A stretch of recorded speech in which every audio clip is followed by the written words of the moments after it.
The double doors of the Antarian medical wing hissed open with a gust of sterile air as Dr. Xell moved toward the diagnostic table. His elongated hands folded behind his back, his luminous eyes scanning the readouts. The human was already there, lying motionless, his skin flushed and glistening with sweat. His temperature's rising again, the med assistant said, wringing his long fingers nervously. Xell didn't answer. He stared at the waveform on the monitor, watching it climb. He turned his head slowly to the human. The name etched into the wristband read, Caden Weller. Caden groaned. His breath came in shallow puffs and his left arm bandaged and brace twitched involuntarily. "You're burning up," Xell said, his voice low and steady. Caden blinked groggily. "No kidding," he muttered. Xell's fingers tapped a sequence on the console. The room dimmed and the environmental controls shifted. He turned, walked to the supply locker, and retrieved something foreign to any Antarian medical protocol, a thick, insulated blanket patterned with faded blue stripes. The assistant tilted his head. "What is that?" "A blanket," Xell said, draping it over Caden's trembling form. "Human solution." The assistant looked unconvinced. "But his internal temperature." "Human spike fevers on purpose," Xell interrupted. "It's part of the immune response. He's fighting." Caden's voice was hoarse. "Thanks for not shoving another probe in me." "You're welcome," Xell said, grinning faintly. 3 days earlier, Caden had been brought in from the mining outpost on Karith 7. A hydraulic rig had collapsed, sending a steel beam across his chest and arm. It had taken 2 hours to dig him out. He was barely conscious when the shuttle arrived at Station Orenthos. The rib fracture was mild. The fractured ulna in his left forearm was more serious. But what worried Xell more was the infection. The wound had been exposed to local soil bacteria harmless to Antarians but unpredictable to humans. Caden winced as he shifted. "How bad is it?" "You have a fever of 104 degrees Fahrenheit, Xell said. "Your species begins to lose consciousness around 105. "Well, that's comforting," Caden mumbled. "Your body is attempting to kill the infection. I can assist it but not override it. You'll have to do the hard part. Right? Just lie here and sweat it out." Xell nodded. "Exactly." Over the next 6 hours, Caden drifted in and out. He vomited twice. Xell administered fluids through a line, monitored his vitals, and rechecked his blood cultures. The pathogen was stubborn. It resisted the usual antibiotics. He started a new compound, one adapted from a human-compatible strain used on Earth's Mars colonies. The assistant watched silently as Xell sat by Caden's side, hands folded. "You admire him," the assistant said finally. "I admire what doesn't make sense," Xell replied. "His body's on fire, his arm is cracked, he's hallucinating, yet he still made a joke." Caden stirred. "You're a terrible whisperer." Xell didn't look away. "You're awake." "Barely." Caden closed his eyes. "You got any ice cream?" "No." Caden groaned. "Figures." The next morning his fever broke. Not completely, but the worst of it passed. He was soaked in sweat. Xell helped him sit up, slowly, carefully. "Arm still useless?" Caden asked. Xell nodded. "You'll need 6 weeks minimum for bone recovery. You'll be in a sling." Caden sighed. "That puts me out of work." "Good. You need rest." Caden lifted his good arm, wiped his forehead. "You didn't panic when the fever spiked. You just gave me a blanket." "It wasn't panic-worthy," Xell said. "Your body was doing the correct thing. I only had to not interrupt." "Still," Caden said, "most doctors freak out when you hit 104. Xell's grin returned. "I'm not most doctors." 2 days later, Caden was walking slowly around the med bay. He hated being idle. Xell watched him from the workstation. "You should be lying down." "Can't," Caden said. "I'll go nuts." "I already counted every tile in the ceiling." Xell tapped on the screen. "Your vitals are stable, but your energy expenditure should be minimal." "Can't help it. My brain doesn't like sitting still." Xell stood, crossed the room, and handed him a tablet. "Then read this. It's a compilation of alien medical anomalies. You might find it entertaining." Caden took it. "Only if there are pictures." There are. Later that afternoon, a tremor shook the station. Alarms blared. Caden fell, landing hard on his good shoulder. Xell ran to him immediately. "I'm fine," Caden said through gritted teeth. "You are not," Xell snapped, helping him upright. Caden's breathing was uneven. "What was that?" "Docking bay breach." A maintenance shuttle misaligned. Caden stood, swayed, and steadied himself on the wall. "You're going to need help. You cannot assist. You're injured." "I can still walk." Xell hesitated, then nodded. Stay behind me. The docking bay was chaos. Gas hissed from a ruptured line. 2 Antarians were pinned beneath debris. Caden limped forward, ignoring Xell's protests. I can lift that side, Caden said, pointing to a girder. You'll strain your muscles. Better strained than crushed. The lift took everything he had. His arm throbbed. Sweat poured down his back. But together, they freed the trapped crew. Afterward, Xell forced him back to the med bay. You dislocated your shoulder. Thought so, Caden muttered, grimacing as Xell examined him. This will hurt? Just do it. Xell counted to 3 and popped the joint back into place. Caden nearly passed out. You're irrational, Xell said. And reckless. Caden chuckled weakly. You're not wrong. You could have refractured your arm. But I didn't. Xell sighed. You need to stop making my job harder. Where's the fun in that? For days later, Caden sat up in bed, his arm in a sling, his shoulder bandaged. He watched as Xell entered with a tray. Food. Something like it. Caden peered at the gelatinous mass. You sure this won't kill me? No. But it won't. Caden took a bite, grimaced. You need a human chef. I'm working on it. He ate slowly. Afterward, he stared at the ceiling. Why do you care so much? He asked. Xell paused. Because you shouldn't be alive. And yet, you are. Is that admiration or confusion? Both. Caden leaned back. Well, if it helps, I don't understand me either. Xell nodded. It helps. That night, Caden's fever returned. Not as high, but enough to make him shiver. Xell watched the monitor, then walked to the cabinet and retrieved the same blanket. He tucked it around Caden gently. You're doing it again, the assistant said. Just a blanket? Xell grinned. Just a blanket. Caden's eyes fluttered open. Thanks. You're welcome. And then he slept. Caden snapped awake as the overhead lights brightened to simulate morning. His sling was cutting into his neck, and he'd somehow twisted the blanket around his legs like a cocoon in the night. He sat up, squinting, his mouth dry and tongue feeling like it had been sandpapered. A pale blue fluid pack was already waiting on the tray beside his bed. He grabbed it, sniffed, and winced. It smelled faintly of copper and something like rosemary. He drank it anyway. The door slid open without warning. You're not cleared for movement yet, Xell said, not looking up from the tablet he was reading. I'm not moving. I'm upright. There's a difference. You're upright incorrectly. Is there a wrong way to sit? You found it. Caden rolled his eyes and shifted his weight. Any chance I can get out of this bay today? You haven't passed the neuromotor recalibration scans. I can touch my nose with my eyes closed. You also mistook a wall console for a food dispenser last night. It was dark. The wall wasn't. Xell tapped the tablet and held it out. You're being transferred. Caden blinked. To where? Rehabilitation deck. Level 17. You'll be under partial gravity until your bone density stabilizes. Partial gravity? Caden groaned. You're trying to make me float into a wall. It will reduce load on your shoulder. You'll thank me when you're not screaming during muscle stimulation. Caden swung his legs off the bed. Can I at least walk there? Only if you wear the exoframe. He stared at the metallic harness Xell pointed to. It looked like a child's attempt at building a skeleton out of recycled bike parts. I'll look like a malfunctioning scarecrow. You already do. Caden snorted, then winced as the movement jarred his shoulder. An hour later, he was strapped into the frame and escorted via lift to the rehab deck. The corridor was lined with translucent panels that shifted colors in soft ripples.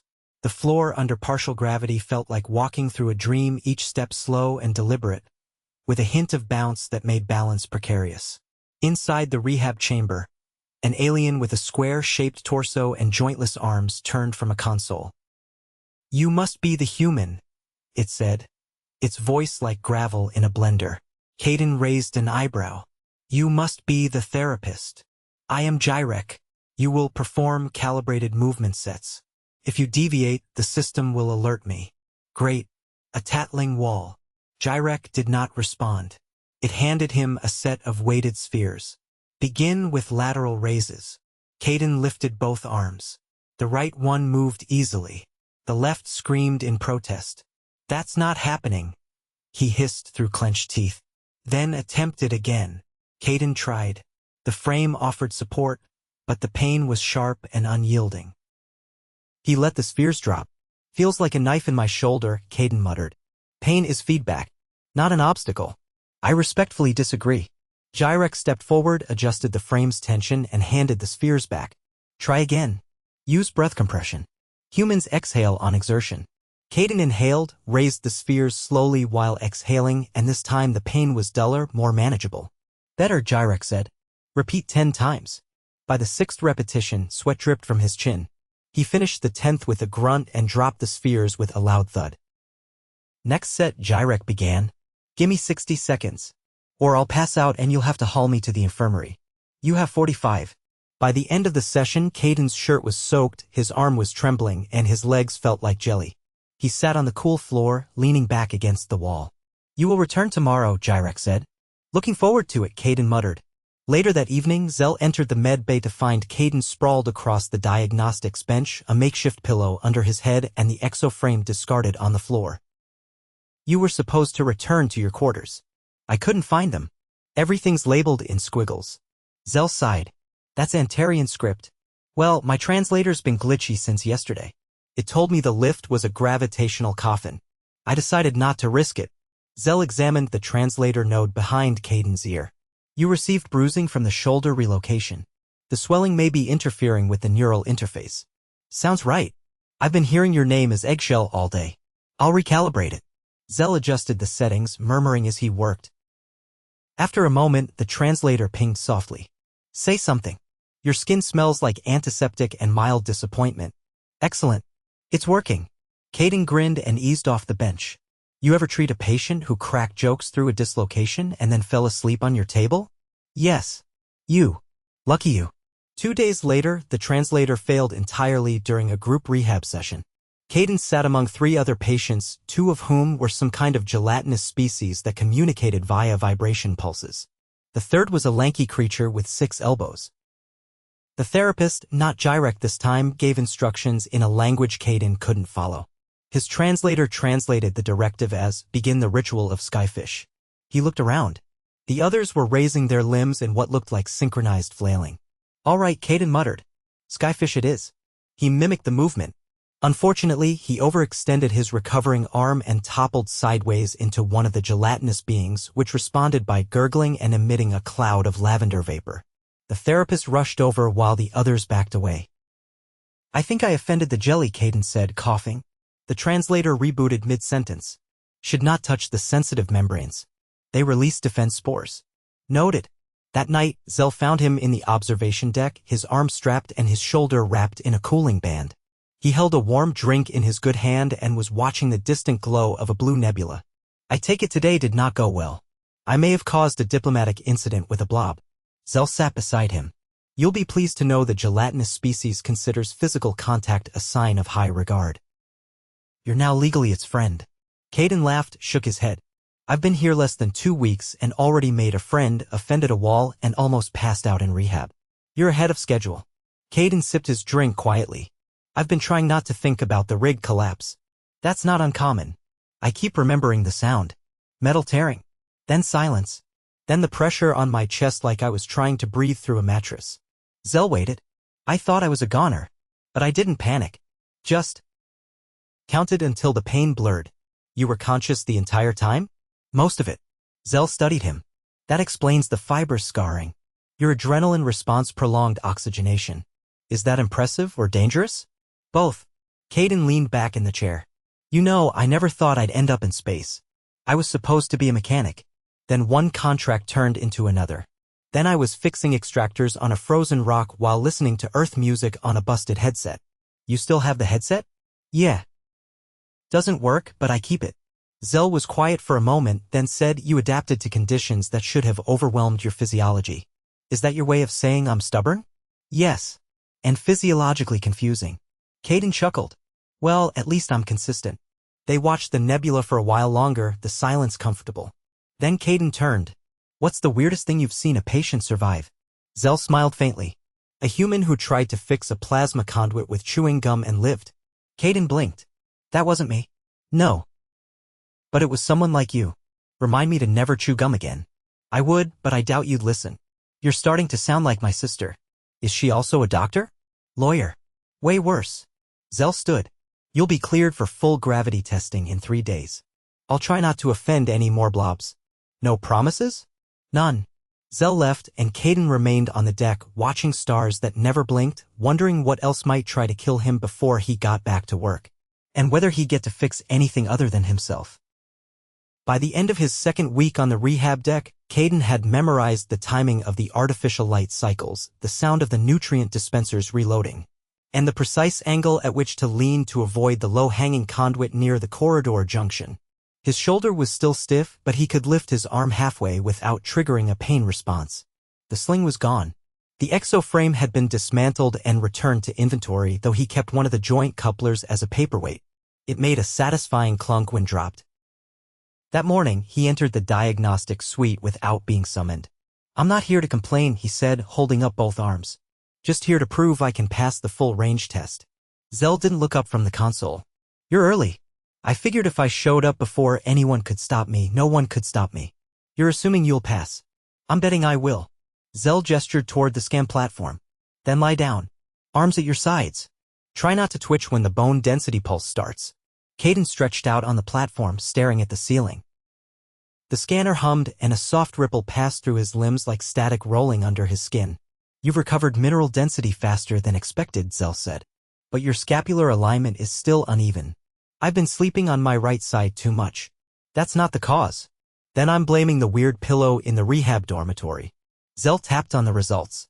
Rotation is within tolerance. You can resume normal activity. Caden sat up. So I can actually work again? With restrictions. You'll be limited to non-impact tasks and nothing that requires overhead movement.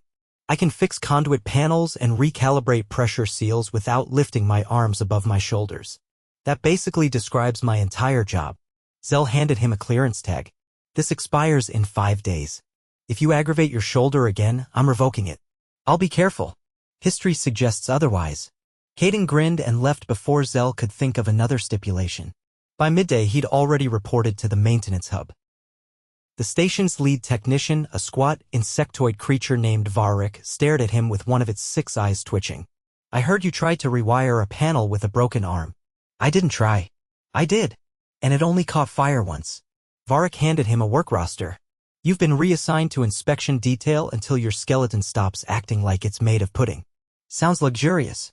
You'll be crawling inside ventilation ducts. Try not to get stuck. Caden spent the next 4 hours inside the station's lower-tier maintenance shafts. The air was dry and filled with the scent of ionized dust. He used a handheld thermal reader to look for irregularities in the junction seals. He found 5. One of them was leaking heat at a rate that suggested a faulty capacitor. He tagged it for repairs and moved on. At one point, he had to wedge himself sideways through a narrow bend no wider than his shoulders. His arm throbbed as he pulled himself forward, boots scraping against the metal. When he emerged, he was covered in grime and grinning. Missed this, he muttered. That evening, he returned to the med bay for his scheduled check-in. Xell was calibrating a new diagnostic drone when Caden walked in. I didn't re-injure anything. That's not how check-ins work. Caden sat on the edge of the table and held out both arms. Test away. Xell examined the shoulder joint, pressed along the collarbone, and ran a localized scan. Inflammation is minimal. You've been using the joint, but not straining it. I did exactly as instructed, not because I wanted to, just because I didn't want you to gloat. I wouldn't gloat. Your idea of gloating is raising one eyebrow and saying, as predicted. Xell paused. As predicted. Caden laughed. The next day, he was assigned to recalibrate the environmental control sensors on the outer hull. That required a suit and tether, but not any heavy lifting. Varric supervised the prep. I've cleared the job with medical, Varric said. If you mess up, I'm not dragging your body back inside. Understood. I'll float responsibly. The suit's internal diagnostics pinged green. Caden clipped in and exited through the airlock. The hull was cold beneath his boots, the stars impossibly sharp beyond the curve of the station's rim. He moved slowly, using the tether reel to guide himself toward the sensor array. Halfway there, a warning blinked on his HUD. One of the heat sensors was showing a spike. Control, I've got a hot patch near junction E17. Looks like a misaligned emitter. Copy that, Varric's voice crackled. Proceed with caution. Caden anchored himself, opened the panel, and found a melted connector. Probably a thermal feedback loop. He rerouted the circuit and installed a temporary bypass. As he sealed the panel, a gentle impact against his side made him spin. A maintenance drone had drifted too close. It bounced off his shoulder and tumbled away. The force was minor but enough to jar the healing joint. He hissed. "You good?" Varric asked. "Yeah. Just got shoulder-hugged by a drone. Don't make that a habit." "Not planning to." When he returned, he reported the incident but downplayed the impact. The shoulder was sore but not destabilized. Later that night, he sat in the mess hall eating something vaguely resembling noodles. Xell walked past, paused, then sat across from him. "You're limping." "I twisted my knee climbing out of a vent." "You didn't report it." "Didn't seem worth the paperwork?" "Everything is worth the paperwork." "I respectfully disagree." Xell studied him. "You've adjusted faster than I anticipated. I had a lot of time to think while stuck in bed. Decided I either adapt or keep staring at ceilings. You could have asked to be sent back to Earth." "I could have. But then who would insult Varric's cooking?" Xell tilted his head. "You're aware that Varric doesn't cook? Then who made this?" "That's an industrial protein extruder." Caden put his fork down. "I regret asking." 3 days later, his clearance expired. He returned to the med bay for final evaluation. Xell reviewed the scans, checked muscular symmetry, and ran a stress test. "You're cleared for normal activity. No more restrictions?" "No. But if you injure yourself again within the next month, I will personally assign you to bed rest and replace your music player with a loop of Antarian throat chants. Motivational as always. You should take 2 recovery days before returning to field duty. I've got a hydroseal array scheduled for replacement in the lower wing." "Take the days?" Caden nodded. "All right, but I'm not going to enjoy them." "You're not required to." He stood, stretched, and rotated his arm. "No pain. Just a faint tightness." "So that's it?" "I'm officially back to being a functioning human." "Functioning is a generous term. But yes." He extended a hand. "Thanks for not giving up on me." Xell hesitated, then shook it. It was never in question. Caden left the med bay and walked the long corridor to his quarters, passing the observation deck, the diagnostics wing, and the junction where he'd once mistaken a wall for a dispenser. Everything was back to normal. Except he wasn't quite the same. He paused outside his door, glanced down at the clearance tag still clipped to his belt, and pulled it off. He didn't need it anymore. Inside his quarters, he sat on the edge of his bunk, took out the broken headset from his pack, and placed it beside the joint coupler. A reminder of what he'd come through. And then, with a groan and a stretch, he lay back, stared at the ceiling, and for the first time in weeks, didn't count the tiles.